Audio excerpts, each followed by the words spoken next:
मैं Ashok Kumar Bairwa, assistant professor botany, government PG college Hindaun city, Karauli. प्यारे विद्यार्थियों, आज हम टेरिडोफाइटा की शुरुआत कर रहे हैं। पूर्व के वीडियो में हमने ब्रायोफाइटा है उसका पूर्ण डिटेल से हमने उसका अध्ययन किया। आज हम उसी में आगे टेरिडोफाइटा को देख रहे हैं और आज का हमारा टॉपिक है टेरिडोफाइटा के सामान्य लक्षण। चलिए, तो हम टेरिडोफाइटा है उसके सामान्य लक्षणों के बारे में अध्ययन करते हैं।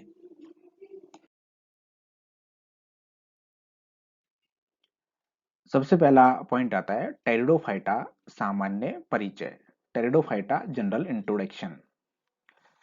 तो टेरिडोफाइटा जो शब्द है ये हैकल के द्वारा दिया गया था। टेरिडोफाइटा जो शब्द है इसकी उत्पत्ति दो शब्दों से हुई है। एक तो टेरोन, टेरोन का मतलब होता है पंख, फेदर, और फाइटोन, दूसरा शब्द क्या है, फाइटोन है, जिसका मतलब है पादप। तो जो टेरिडोफाइटा जो शब्द है इसका तात्पर्य है पंख सदृश पत्तियों जैसे पादप, यानी इन पौधों के अंदर जो पत्तियां हैं वो पंख के समान होती हैं। टेरिडोफाइटा के जो पौधे हैं उनका अध्ययन टेरिडोलॉजी कहलाता है और टेरिडोलॉजी का जनक जो कहा जाता है वो बोवर को कहा जाता है। किसको कहा जाता है? F.O. बोवर है, उनको फादर ऑफ टेरिडोलॉजी कहा जाता है। भारत में अगर हम बात करें तो फादर ऑफ इंडियन टेरिडोलॉजी है वो S.S. बीर को कहा जाता है। याद रखना इसको कि father of Indian pteridology professor S.S. बीर को कहा जाता है। टेरिडोफाइट जो पौधे हैं इनकी उत्पत्ति पेलियोजोइक महाकल्प के सिल्यूरियन काल के अंदर मानी जाती है। ये जो पौधे हैं वो पेलियोजोइक महाकल्प के जो है उसके सिल्यूरियन काल जो है, सिल्यूरियन जो काल है इसमें इनकी उत्पत्ति हुई। और डिवोनियन जो काल है उसमें पृथ्वी की ये प्रमुख वनस्पति के रूप में उपस्थित थे, यानी इनका वर्चस्व था डिवोनियन काल के अंदर। टेरिडोफाइटा को पादप जगत का सरीसृप, रेप्टाइल्स ऑफ प्लांट किंगडम कहा जाता है। इसको विशेष रूप से याद रखना, पूछा जाता है ये प्रश्न कि पादप जगत का रेप्टाइल्स या पादप जगत का जो सरीसृप है वो किसे कहा जाता है? तो टेरिडोफाइटा के जो पौधे हैं उनको पादप जगत का सरीसृप कहा जाता है। टेरिडोफाइटा प्रथम संवहनीय पादप है, वस्कुलर प्लांट है। ये हमने ब्रायोफाइटा जब पढ़ा था वहां पर भी देखा था कि जो वस्कुलर टिश्यू है वो टेरिडोफाइटा से शुरुआत होती है उनकी। तो ये पहले पादप हैं जिनमें संवहन उत्तक यानी जाइलम और फ्लोएम पाए जाते हैं। ये पादप संवहन उत्तकों युक्त अपुष्पोद्भिद पादप हैं, लेकिन ये कैसे हैं? क्रप्टोगेम्स हैं, इनके अंदर पुष्प नहीं बनते हैं। जो पौधे जो हैं उनको दो वर्गों में बांटा है, जैसे हमने वहां देखा था, एक तो फिनरोगेम्स और दूसरा क्रिप्टोगेम्स। तो क्रिप्टोगेम्स जो है उनके अंदर सहवाल, ब्रायोफाइटा और टेरिडोफाइटा आते हैं, और फिनेरोगेम्स जो हैं उनके अंदर जिम्नोस्पर्म और एंजियोस्पर्म्स आते हैं। तो ये ऐसे पादप हैं जिनमें संवहन उत्तक पाए जाते हैं लेकिन पुष्प नहीं बनते। केवल यही एक ऐसा ग्रुप है जिसमें संवहन उत्तक तो होते हैं और पुष्प नहीं बनते, इसलिए इनको संवहनीय अपुष्पोद्भिद वेस्कुलर क्रप्टोगेम्स कहा जाता है। देखिए, जिम्नोस्पर्म और एंजियोस्पर्म जो हैं वो क्रप्टोगेम्स नहीं होते, उनमें वेस्कुलर टिश्यू तो पाया जाता है लेकिन वो क्या होते हैं? फिनरोगेम्स के होते हैं, क्रप्टोगेम्स नहीं होते हैं। और अगर हम सहवाल और ब्रायोफाइटा की बात करें तो वो क्रप्टोगेम्स है लेकिन वेस्कुलर प्लांट नहीं होते, उनके अंदर वेस्कुलर टिश्यू नहीं पाए जाते हैं। केवल टेरिडोफाइटा जो संवर्ग है यही एक ऐसा संवर्ग है जो वेस्कुलर है और क्रप्टोगेम्स है। टेरिडोफाइटा के अंदर यदि हम सबसे छोटे पादप की बात करें तो सबसे छोटा जो पादप है वो एजोला होता है, और सबसे बड़ा जो टेरिडोफाइट है वो एल्सोफिला या इसको साइथिया भी कहते हैं। ये सबसे बड़ा टेरिडोफाइट पादप है। अब हम बात करते हैं टेरिडोफाइट्स सामान्य लक्षण। टेरिडोफाइटा जो है उनके सामान्य लक्षण क्या क्या हैं? जैसे हमने ब्रायोफाइटा पढ़ा था ठीक वैसे ही हम इनका कुछ पॉइंट्स हैं उनके अंदर अध्ययन कर रहे हैं। सबसे पहले बात करें हम वितरण की, डिस्ट्रीब्यूशन की, तो विश्व में टेरिडोफाइटा के लगभग 400 जीवित व जीवाश्म वंश हैं तथा लगभग 10,500 जातियां हैं। ये तो ऑल ओवर वर्ल्ड की बात हो रही है।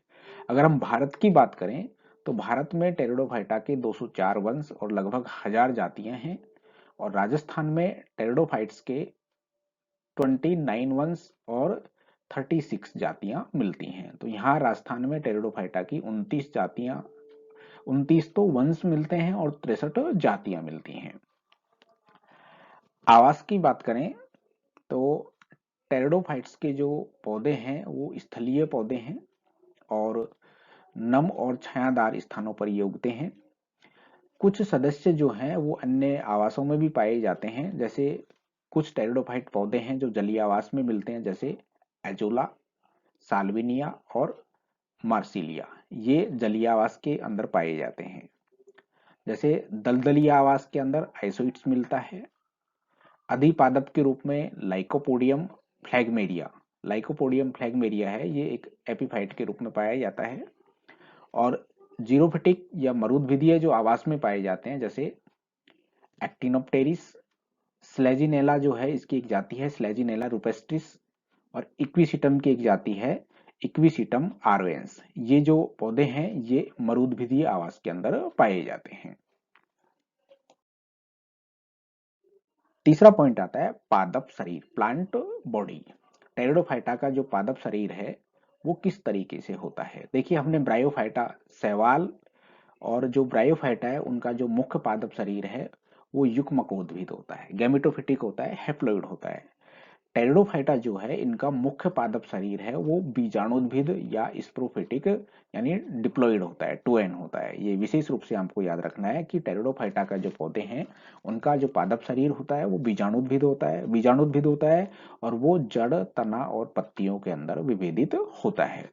इससे पहले जो ब्रायोफाइटा तक जो पौधा है युग्मकोद्भिद होता था और वो जड़, तना, पत्तियों के अंदर विभेदित नहीं होता था। वो उनका जो जो पादप शरीर है वो सुकायक के रूप में या थैलस के रूप में पाया जाता है। जड़ों की अगर बात करें तो टेरिडोफाइटा के पौधों में जो प्राथमिक मूल होती है वो अल्पकालिक होती है और शीघ्र ही ये अपस्थानिक मूलों के द्वारा प्रतिस्थापित हो जाती है। तना जो होता है इनका ऊर्ध्व होता है, अधिकांशतः शाखित होता है और भूमि के बाहर होता है, लेकिन कुछ टेरिडोफाइट के अंदर तना है वो भूमि के अंदर पाया जाता है, जिसको प्रकंद या राइजोम है वो कहा जाता है।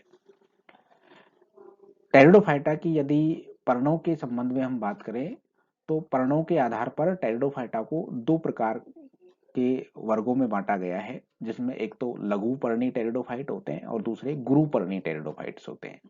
लघु पर्णी यानी माइक्रोफाइलस टेरिडोफाइट्स, लघु पर्णी का मतलब जिसके अंदर पर्ण छोटी होती हैं। तो लघु पर्णी टेरिडोफाइट क्या होते हैं, इनमें तना तो बड़ा होता है लेकिन पत्तियां छोटी होती हैं, सरल होती हैं, केवल एक सिरा युक्त होती हैं और ये स्तंभ के रंभ में पर्ण विदर या लीफ गैप नहीं बनाती। ये लीफ गैप जो है ये हम आगे देखेंगे, ये लीफ गैप है वो नहीं बनाती हैं। और ये जो लघु पर्णी टेरिडोफाइट है वो कौन कौन से हैं, लाइकोपोडियम, स्लेजिनेला और इक्विसिटम। देखिए, टेरिडोफाइटा में बहुत सारे एग्जाम्पल हम देखेंगे, अपवाद हम देखेंगे, तो हमको ये विशेष रूप से याद रखने पड़ेंगे। इनका और कोई तरीका नहीं है, केवल याद ही हमको रखना पड़ेगा, कोई शॉर्ट ट्रिक हमारे पास नहीं है। तो जो लघुपर्णी जो टेरिडोफाइट है उसमें आपको लाइकोपोडियम, स्लेजिनेला और इक्विसिटम याद रखने हैं। दूसरा है गुरुपर्णी टेरिडोफाइट, मेगाफाइलस टेरिडोफाइट्स। गुरुपर्णी का मतलब जिनके अंदर जो लघुपर्णी है उनका जस्ट अपोजिट हमको इसमें करना है। तो गुरुपर्णी में जो क्या होता है, तना तो छोटा होता है और पत्तियां बड़ी होती हैं और प्राय संयुक्त, पिच्छाकार व जटिल शिराविन्यास युक्त होती हैं। ये स्तंभ के रंभ में लीफ गैप बनाती हैं। क्या बनाती हैं, लीफ गैप है वो बनाती हैं। और इस तरह के गुरुपर्णी जो टेरिडोफाइट है उसमें आते हैं टेरिस, ड्रायोप्टेरिस, टेरिडियम, एडियंटम और मार्सिलिया। अब हम थोड़ा सा यहाँ पर जो लीफ गैप है इसके बारे में देख लेते हैं कि लीफ गैप है वो क्या है। देखिए, ये इसका वस्कुलर टिश्यू है जाइलम, और ये बाहर की ओर क्या है, फ्लोएम है। ये नोड है। अब यहां पर देखिए, इसमें आप ये जो पत्ती, जो गुरुपर्णी जो टेरिडोफाइट है, इनके अंदर पत्तियां कैसी होती हैं, बड़ी होती हैं। तो जो ये वस्कुलर टिश्यू जो है, जाइलम जो है, ये क्या है, पत्ती के अंदर प्रवेश करता है, तो यहाँ पर एक गैप आ जाता है, जिसको क्या कहते हैं हम, लीफ गैप कहते हैं। तो गुरुपर्णी जो टेरिडोफाइट है, उनके अंदर ये लीफ गैप बनते हैं, जबकि जो लघुपर्णी टेरिडोफाइट है, उनके अंदर पत्तियां जो हैं वो लीफ गैप है वो नहीं बनाती हैं। जड़ व तने में सुविकसित संवहन तंत्र पाया जाता है। देखिए, ये बहुत ही महत्वपूर्ण पॉइंट है। यहाँ इससे संबंधित क्वेश्चन पूछे भी जाते हैं।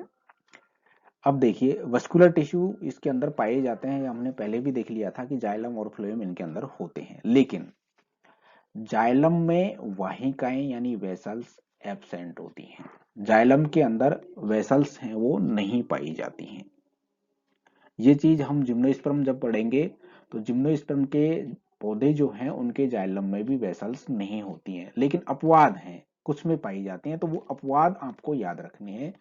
तो टेरिडोफाइटा में तो वो अपवाद कौन कौन से पौधे हैं, स्लेजिनेला, टेरिडियम और मार्सिलिया, ये 3 पौधे हैं जिनके जाइलम में वेसल्स पाई जाती हैं। ठीक है, क्लियर है ना बात आपके, कि जो टेरिडोफाइटा के पौधे हैं उनमें संवहन ऊतक पाया जाता है। संवहन ऊतक में जो जाइलम और फ्लोएम मिलते हैं, लेकिन जाइलम के जो 4 अवयव है उनमें वेसल्स जो हैं वो एब्सेंट होती हैं। केवल ये 4 पौधे हैं जिनके अंदर वेसल्स पाई जाती हैं अपवाद स्वरूप। फ्लोएम के अंदर सहकोशिकाओं व चालनी नलिकाओं का अभाव पाया जाता है। तो फ्लोएम जो होता है उसके अंदर सहकोशिकाएं यानी कंपेनियन सेल्स और चालनी नलिकाएं यानी सीव ट्यूब्स हैं, ये भी नहीं पाई जाती हैं। जिम्नोस्पर्म के अंदर भी ये नहीं मिलती हैं। टेरिडोफाइटा के पौधों में एधा या कैम्बियम जो होती है वो एब्सेंट होती है, कैम्बियम है वो नहीं होती है। अतः जब इनमें कैम्बियम नहीं है तो इसके अंदर द्वितीयक वृद्धि भी नहीं होती है। लेकिन इसका एक अपवाद है जो पूछा जाता है, एक तो आइसोइट्स और एक बोट्रिकियम। ये 2 पौधे हैं, एक तो आइसोइट्स है और दूसरा बोट्रिकियम है। ये जो पौधे हैं इनके तने के अंदर सेकेंडरी ग्रोथ पाई जाती है। तो ये आपको विशेष रूप से याद रखना है। अब बात करते हैं हम पोषण की। तो पोषण में टेरिडोफाइटा के जो पौधे होते हैं वो हरे होते हैं, पर्णहरित युक्त होते हैं, स्वयंपोषी पादप होते हैं जो अपना भोजन स्वयं बनाते हैं।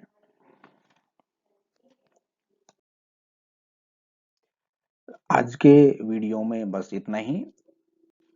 टेरिडोफाइटा के जो अन्य करैक्टर्स हैं, अन्य लक्षण हैं, वो हम अगले वीडियो में अध्ययन करेंगे। धन्यवाद।